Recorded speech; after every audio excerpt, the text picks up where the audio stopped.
Indian No More, Chapter 5, Southbound. Daddy had plans all right. In the late spring of 1957, Daddy signed us up for the federal government's Indian Relocation Program.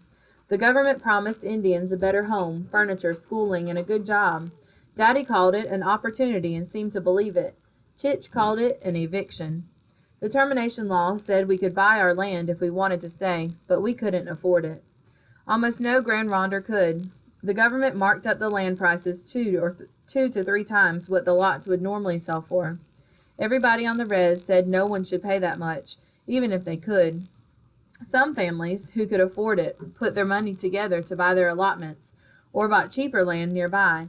This wasn't an option for us, but we held on as long as we could until we were forced to move. When Daddy announced we'd be leaving for Los Angeles, California in July, Mama sobbed for 3 days and smoked a whole carton of Pall Malls. She got a headache so fierce she threw up. This didn't help her 100-pound body weight. I've never lived outside our reservation, I said, sketching on a piece of paper Mama had given me to keep me busy while she packed. What if I can't be Indian in Los Angeles?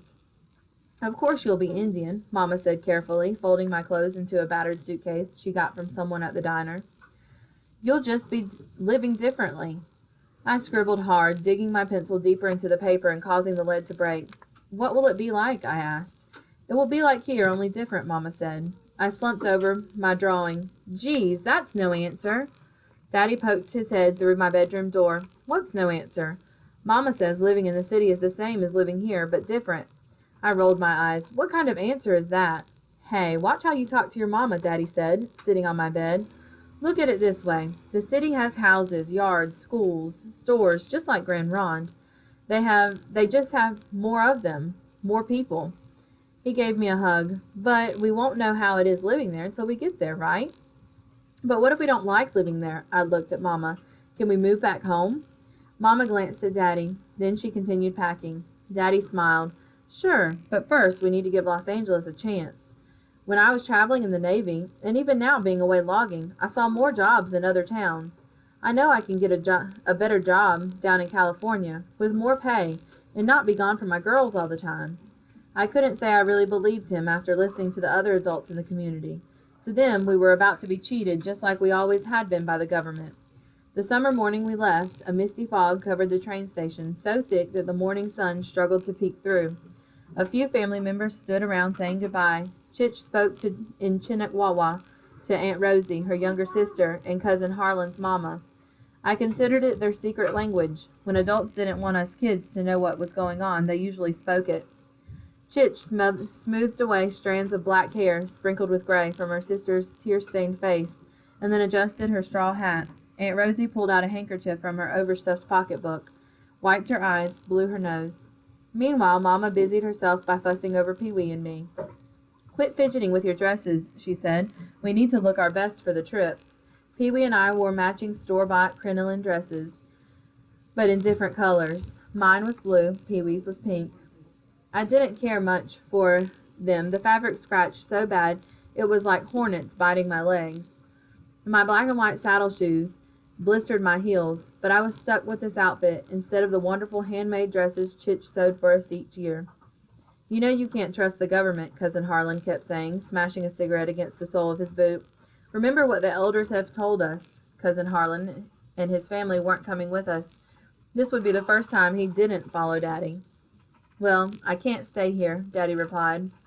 And you know how I hate working at the mill. I'm better than that. You are Indian, right? Cousin Harlan said. They both chuckled. You think the government will really find you a better job? Hey, the government and the Navy are the same. You get jobs you're qualified for. Same pay, same work, move up in rank.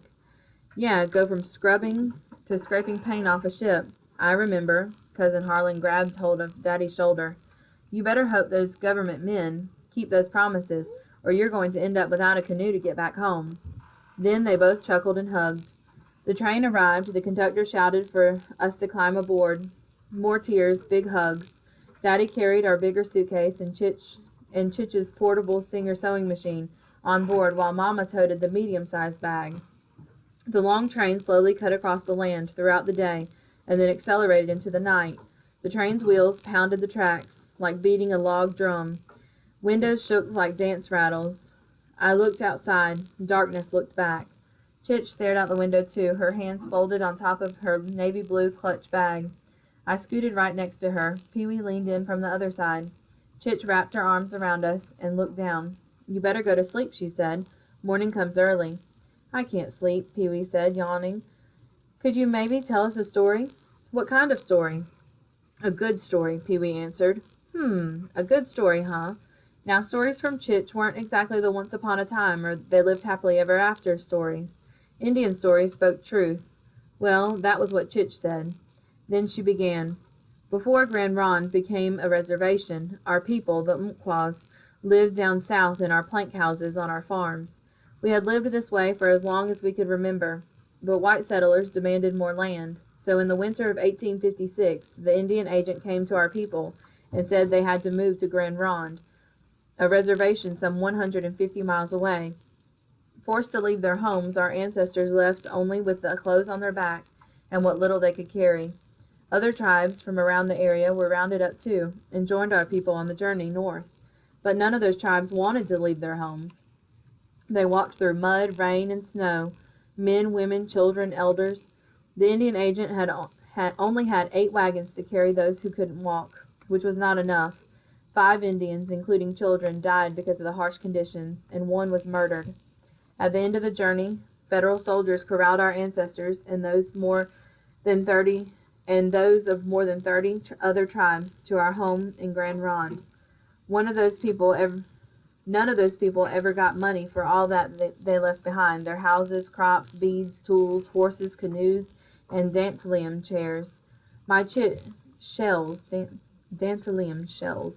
My Chitch was 6 years old when she walked that trail. She remembered soldiers shouting for them to keep moving, and she remembered her Chitch dying one night on the journey when the group stopped to camp. They quickly buried her, without any of the proper ceremonies. I would never do that to you, Chitch, I hugged her. Neither would I, Pee-wee hugged her too.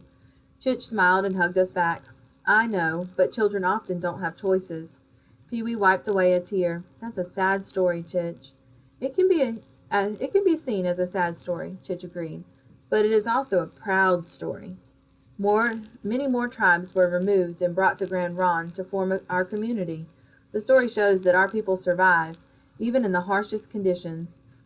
Then you think we will survive this move? I asked. Chitch looked out the window, pursing her lips. Then she stroked our hair. Well, we are Umpqua, and we are from survivors. What do you think? Like I said, our stories strike a different chord than fairy tales. Morning came, changing midnight skies into robin's egg blue. I stared out the window from the passenger car. Tall poles held thick black wires that waved across the rows of crowded business buildings. Ford Fairlanes and Chevrolet Bel Airs whizzed by along the highways and paved city streets. I saw nothing with green firs or black cottonwoods, no golden yellow fields, no silvery white streams, no emerald green mountains, no familiar homeland at all.